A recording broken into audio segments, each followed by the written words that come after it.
everybody. Welcome to A Cemetery Channel. This is the Florida Golden Girl, your host.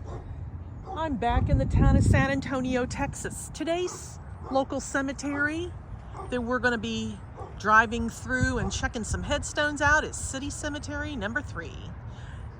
In previous vlogs, I mentioned that the city of San Antonio has 5 city cemeteries.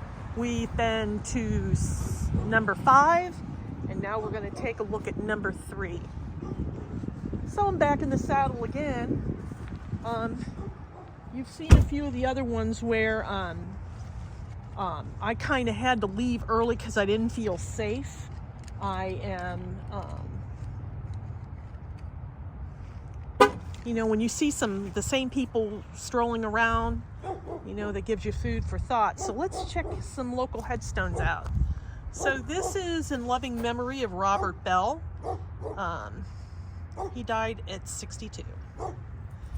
And then you have the Kitchen family. You have Richard Kitchen here. Smells bad over here. And then you have mother and father. So this is, they've got some old headstones here. The interesting thing is, if you're into these old, the older ones that I like, you really could spend so much time just appreciating, the history and the headstones. But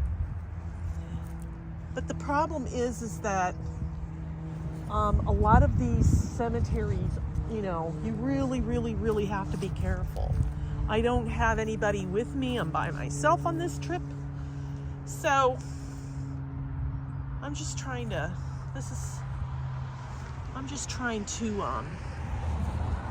get some content out there and bring you along for the tour. It's a cold day here in Texas. Does Texas have cold days? Yes, they sure do. They surely do.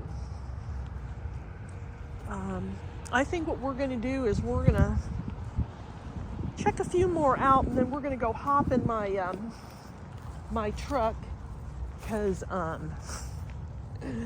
think I told that story where I rented a really small vehicle and I end up with a freaking Dodge Ram 1500. I'm getting used to it. So I hope everybody's having a good day. I enjoy my time in Texas. This is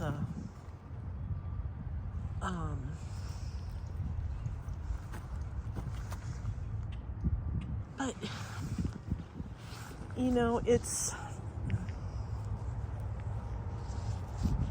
but there's no place like home. I miss being with my sidekick, and and then him fussing about me going and filming cemeteries. You shouldn't be out there, blah, blah, blah. And you know how that goes.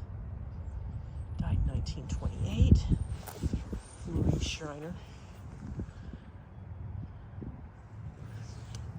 And here is Fritz. But yeah, I've mentioned in previous cemeteries how we've seen lots of local settlers that were German and Polish.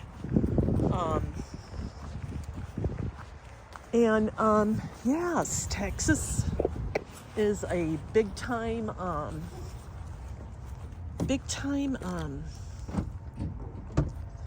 place where lots of settlers from Germany, came here. This is one of the towns, in the Midwest is another. Indiana's got lots of local towns.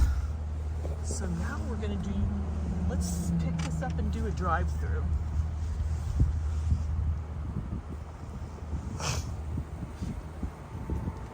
I feel like I've hit the jackpot in this one.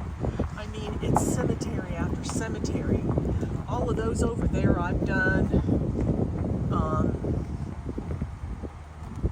But when you only got so much time, there's so much I want to do, and there's just not enough time. When we were here before for like 8 days, and I'm thinking,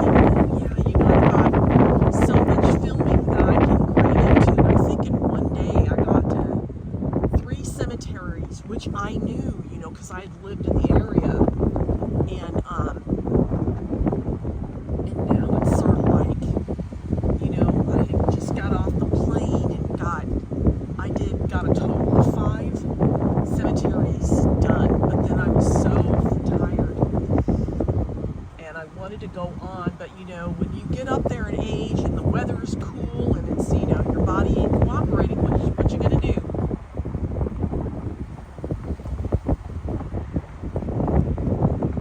There's only so much you can do in one day. But this one, look at this. This is not neglectful. Texas should be ashamed of itself because they're, you know, it's like, look at this. I mean, this looks like this could have been, you know, like a country cemetery with the way this is.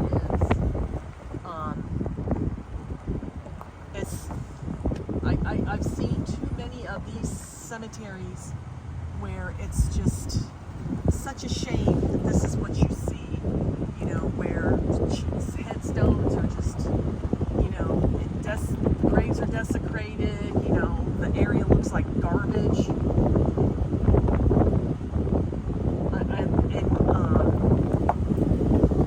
mean, what do you think? I mean, this is horrible. This is really horrible. There's nobody prominent buried in this area. But,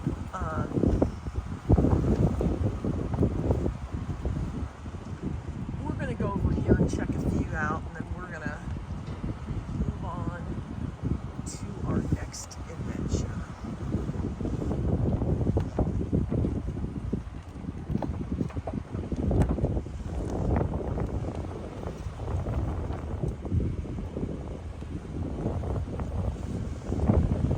I still can't get used to driving a damn truck. It's horrible.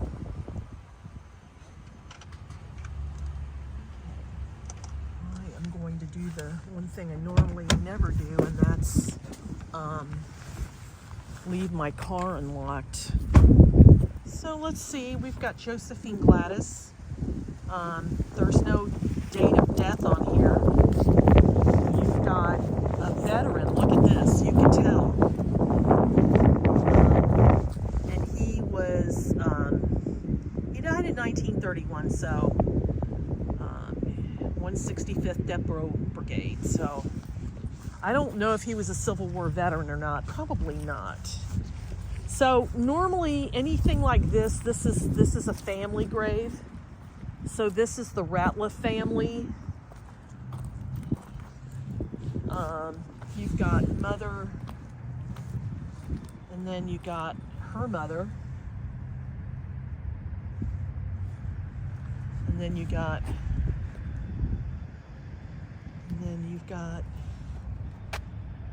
she'd have been prominent in some way, but I don't know who she is. Because normally anything fancy like this, then it's somebody that's, you know, prominent. Woo. Cool. See, look at that.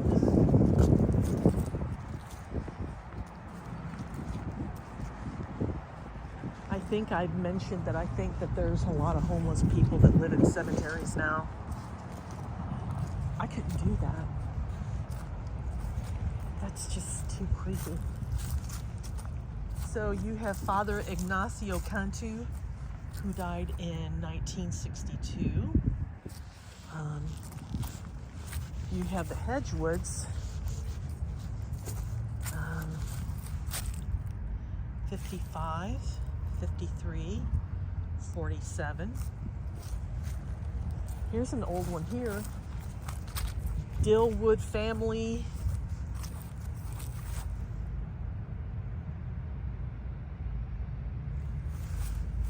Died in 1942. And then you've got some over here.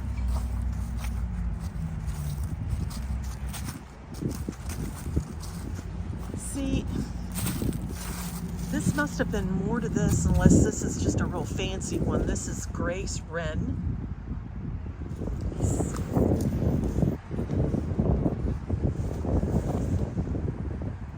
Wren family. I don't think they're prominent, but Anderson.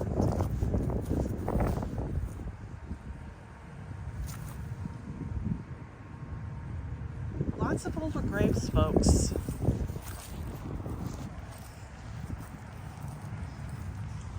Here's a few more, and then we're gonna. So, 1871 to 1926, and then mother, she died in 1920, born in 1844. Gertrude must have been a baby. And then Frederick Davis, born in 1917, must have been a baby.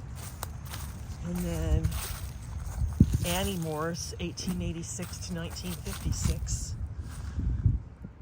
I mean, can you just imagine, you know, just the things that they've seen? It's just wild to think about. Our dear one, Fred Davis, died in 1907, so that was another baby. Lots of baby graves, folks. It's always sad. So, this is Mrs. Mittie Rivers, 1874 to 1940. And then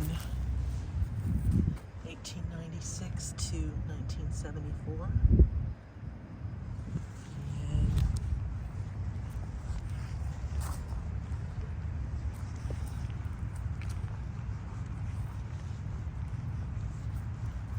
Chisholmois.